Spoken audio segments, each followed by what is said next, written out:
सकाल सांग मैंने आज थी मोर बह बार्षिकी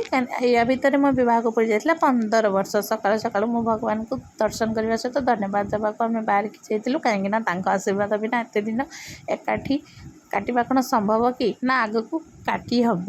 देन आम पलू अनुगुल टू किसी डिस्टेंस रे थिबा ग्रीन पॉइंट को जोटा कि अति सुंदर जगह थिला आगु मुझे विषय जानी बट फास्ट टाइम आज आसी ये पिलाने बुलाबुली पर भोक लगी तो प्रथम आम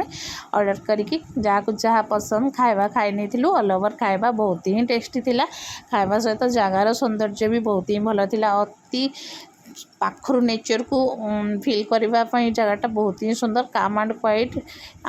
ता सहित आसवाई मन ही हो नाला ये जगार आसला आम ये भौणी घर टिके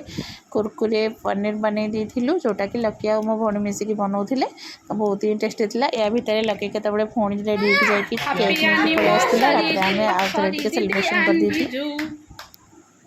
देन पिला माने समस्त मिसिक खाइला आम राति खाଇବା भी खाई वीडियो भल लगे लाइक शेयर सब्सक्राइब।